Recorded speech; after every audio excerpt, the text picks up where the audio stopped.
അടുത്ത ചോദ്യം, 9ാമത്തെ ചോദ്യം ചോദിക്കട്ടെ. ഇവിടെ ബിദ്അത്തിൽ നല്ല ബിദ്അത്തുണ്ട് എന്നാണല്ലോ നിങ്ങളിപ്പോൾ സ്ഥാപിക്കാൻ ശ്രമിക്കുന്നത്. ഞങ്ങൾ പറഞ്ഞു ശരീഅത്തിൽ നല്ല ബിദ്അത്തില്ല, മതത്തിൽ നല്ല ബിദ്അത്തില്ല, ഭാഷാപരമായി ഉണ്ടാവാം. ഇന്നലല്ലാത്ത ഒന്നുണ്ടായാൽ അതിന് ഭാഷ ബിദ്അത്ത് എന്ന് പറയാം.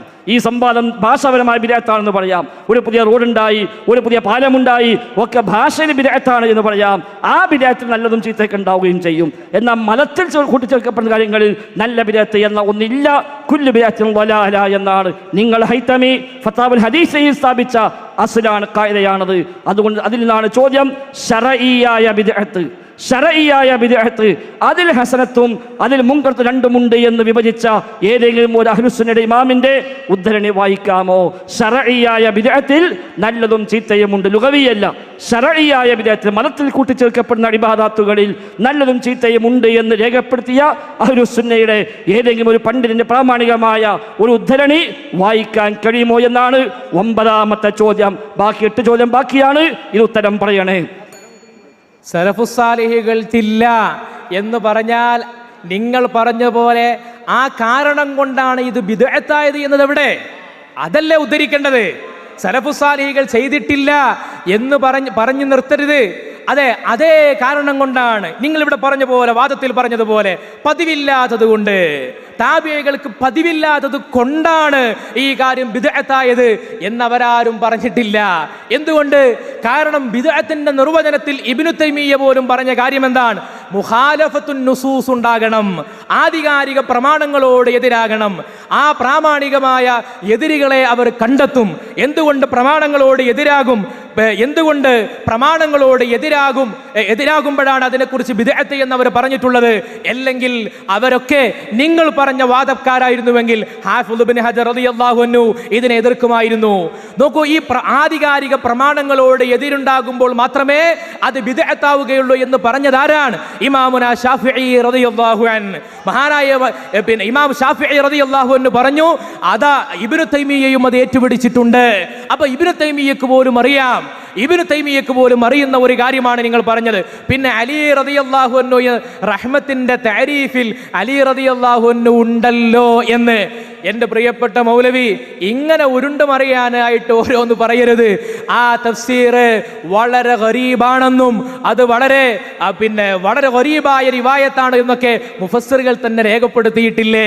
അതുകൊണ്ടല്ലേ ഞങ്ങൾ പറഞ്ഞല്ലേ, ഞങ്ങൾ അവിടെയൊക്കെ പറയുന്ന കാര്യം എന്താ അറിയോ? ഇതാ ഖുർആൻ ഇങ്ങനെ എടുത്ത് മറിച്ചു നോക്കിയിട്ട് നിങ്ങളുടെ ഇബ്നു തൈമിയ്യ സദഖ കൊടുത്തതുപോലെ ഖുർആൻ ഇങ്ങനെ മറിച്ചു വെക്കുക, എന്നിട്ട് ആയത്തെടുക്കുക, എന്നിട്ട് സദഖ കൊടുക്കുക. ആ പരിപാടി ഞങ്ങൾക്കില്ല. ഞങ്ങൾ ഇതൊക്കെ ചെയ്യുന്നത് എന്തുകൊണ്ടാണ്? നിങ്ങളുടെ KM മൗലവി ചെയ്തതുപോലെ, EK മൗലവി ചെയ്തതുപോലെ, 950കളിൽ അൽമനാർ പറഞ്ഞതുപോലെ, ഇതാ മഹാന്മാരായ മുഫസ്സിറുകൾ പറഞ്ഞിട്ടുണ്ട്, ഇന്ന ഇമാം പറഞ്ഞിട്ടുണ്ട്, ജുംഹൂറും പറഞ്ഞിട്ടുണ്ട്. ആ ജുംഹൂർ എന്താ ഇവിടെ പറയാത്ത?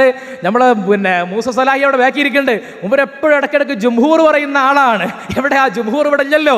ആ ജുംഹൂറിന് നിങ്ങളുടെ അൽ-ഇർഷാദ് തന്നെ എതിരാണ്. നിങ്ങളുടെ ആ വാദം നിലനിൽക്കുകയില്ല, അൽ-ഇർഷാദ് കൊണ്ട് നിലനിൽക്കുകയില്ല. അതുകൊണ്ട് നിങ്ങൾ മുഹറഫായ നിലപാടാ പറയുന്നത്, വൈകല്യമുള്ള, പിന്നീട് നിങ്ങൾ ആധുനികതയ്ക്ക് വേണ്ടി നവീകരിച്ച നിലപാടാ പറയുന്നത്. ആ നിലപാട് ഖാദിയാനിസത്തിന്റെ നിലപാടാണ്. ആ നിലപാട് ഖുർആനിസ്റ്റുകളുടെ നിലപാടാണ്. ആ നിലപാട് ഇസ്ലാമിക് മോഡേണിസ്റ്റുകളുടെ നിലപാടാണ്. ആ നിലപാട് നിങ്ങൾ തന്നെ അഖ്ലാനിയാണെന്ന് പറഞ്ഞ റഷീദ് റിളയുടെ നിലപാടാണ്. അതല്ലാത്ത ഒരു നിലപാട് അവിടെ ഇല്ല. ഇനി ശർഈയായ ബിദ്അത്തിനെ കുറിച്ചാണ് ഇവിടെ ചോദ്യമുണ്ടായത്. അവിടെയും ഞങ്ങൾ പറയുന്നു, ശർഈയായ ബിദ്അത്ത് എന്ന് പറഞ്ഞാൽ എന്താണ്? അത് പരിശുദ്ധ ദീനിന്റെ അടിസ്ഥാനമായ ഉസൂലുകളോട് എതിരാവുക എന്ന കാര്യമാണ്.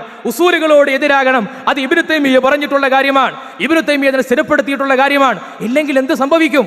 നിങ്ങളുടെ വാദപ്രകാരം ബിദ്അത്തിനെ എതിർക്കാൻ വേണ്ടി കിതാബുണ്ടാക്കിയ ഇമാമിങ്ങൾ അവർ തന്നെ നബിദിനാഘോഷത്തെ സപ്പോർട്ട് ചെയ്യാണ്. അത് വിരോധാഭാസല്ലേ? അവരെന്തുകൊണ്ടാണ് അതിനെ സപ്പോർട്ട് ചെയ്യുന്നത്?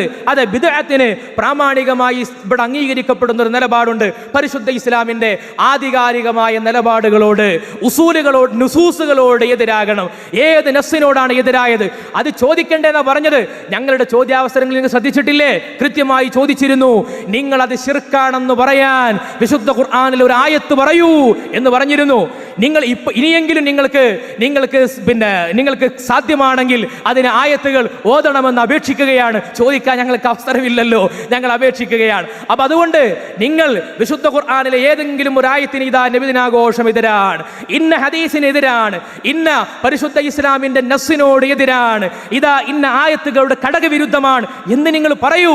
അങ്ങനെ പറഞ്ഞ 14 നൂറ്റാണ്ട് കാലത്തെ ചരിത്രത്തിനിടയിൽ പരിശുദ്ധ ഖുർആനിന്റെ നസ്സിനോട് നബിദിനാഘോഷം എതിരാണെന്ന് പറയുന്ന ഒരൊറ്റ ഇമാമിനെ ഹാജരാക്കുക നിങ്ങൾ, അല്ലേ? ഈ ചോദ്യം വെറുതെ ചോദിക്കുകയല്ല. നിങ്ങളോട് KNMകാര് നിങ്ങളുടെ റബ്ബനസ്തംതാക്കി നിങ്ങൾ വസീലത്തു ശിർക്ക് പറഞ്ഞപ്പോൾ നിങ്ങൾ അവരോട് തിരിച്ചൊരു ചോദ്യം ചോദിച്ചിരുന്നു, ഇതിൽ പെടൂല എന്നുള്ള ആയത്തെവിടെ തെളിവ് എന്ന് ചോദിച്ചിരുന്നു. അതേ നളീറാണ് ഈ ചോദ്യവും. ഇത് ശിർക്കാണെന്നതിന് ആയത്തെവിടെ? ഇത് പാടില്ലെന്നതിന് ആയത്തെവിടെ? ഹദീസ് എവിടെ? ആ ചോദ്യമല്ല, നിങ്ങൾ ശ്രോതാക്കൾ ആലോചിക്കാൻ വേണ്ടിയാണ്. നിങ്ങൾക്ക് ആയത്തിനോട് എതിരാകുമ്പോൾ, ഹദീസിനോട് എതിരാകുമ്പോൾ മാത്രമേ പരിശുദ്ധ ഇസ്ലാമിൽ ഒരു കാര്യം എതിർക്കപ്പെടേണ്ടതുള്ളൂ.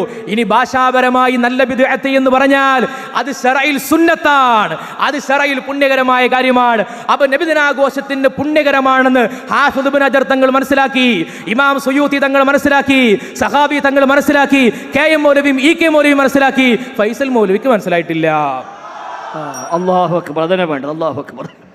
അപ്പൊ എന്താ ചോദിച്ചത്? ശറഈയായ ബിദ്അത്തിൽ നല്ലതും ചീത്തയുണ്ട് ആരും പറഞ്ഞു, അതിന് ഉത്തരമില്ല. ലുഗവിയായ ബിദ്അത്തിൽ നല്ലതുണ്ട്, അത് ശറഈയായി നല്ലതാണ്. അതല്ലേ ഇപ്പൊ മുനാദറ, അതല്ലേ സംവാദം? അതല്ല ചോദിക്കുന്നത്. ശറഈയായ ബിദ്അത്തിൽ നല്ലതും ചീത്തയും ഉണ്ടെന്ന് വേർതിരിച്ച ആരാ ഉള്ളത്? ഫത്താവുൽ ഹദീസിയെ വെച്ചാണ് ചോദിച്ചത്. ഇബ്നു ഹൈതമി ഫത്താവുൽ ഹദീസി പറഞ്ഞു, ശറഈയായ ബിദ്അത്ത് മുഴുവനും മദ്മൂമത്താണ്, എല്ലാം ആക്ഷേപകരമാണ്, അത് നല്ല ഒന്നില്ല. ബിദ്അയായി നല്ലതെന്ന് പറയാൻ പറ്റുന്നത് ലുഗവിയത്തിൽ മാത്രമേ ഉള്ളൂ, ഭാഷാപരമായത് മാത്രമേ ഉള്ളൂ എന്നാണ്. പിന്നെ അലി ഇബ്നു അബീ ത്വാലിബിന് തഫ്സീർ ഉണ്ട് എന്ന് പറഞ്ഞപ്പോൾ അത് ഗരീബായ തഫ്സീറാണ്. എന്താറിയോ? രണ്ടും ഇമാം സുയൂത്തിന്റെ അൽ ഹാബിനി ഫത്താബ ഇമാം സുയൂത്ത്, അത് ഗരീബല്ല. അതേ സുയൂത്തിന്റെ ദുറുൽ മൻസൂർ, അത് ഗരീബ്. അതെന്താ ഗരീബാൻ കാരണം? ഇത് മാത്രമല്ല, അതേ സനദിലാണ് നബിയും പറഞ്ഞത്, അതേ സനദിലാണ് കുൽ ഇബ്നു അബ്ബാസ് കുൽ ബിഫദ്ലില്ലാഹി എന്ന ഫദ്ൽ ഖാല അന്നബിയു, നബിയാണ്. വബിറഹ്മതിഹി ഖാല അലി ഇബ്നു അബീ ത്വാലിബ്, അത് അലി ഇബ്നു അബീ ത്വാലിബാണ്. അപ്പോൾ ഫദ്ൽ നബി, റഹ്മത്ത് അലി എന്നൊരു ഗരീബ്, മറ്റതോ അത് വല്ല ഉഷാർ. എന്ത് അസ്ലാം മുസ്ലിം എന്തൊക്കെ അവനാന് പറ്റാത്തൊക്കെ ഗരീബും മുങ്കറച്ച് ഒഴിവാക്കുക, അല്ലാത്തൊക്കെ ഒരു ഹസരത്തായി കാണാം. ഇതൊന്നും ന്യായമല്ല എന്നേ പറയാനുള്ളൂ. ഏതായാലും മൂപ്പർക്ക് ജിന്നും വസീദും ഇങ്ങനെ തലീകന്ന് തിരിയുണ്ട്, വല്ലാതെ അത് ബേജാറായിട്ട് കാര്യമില്ല.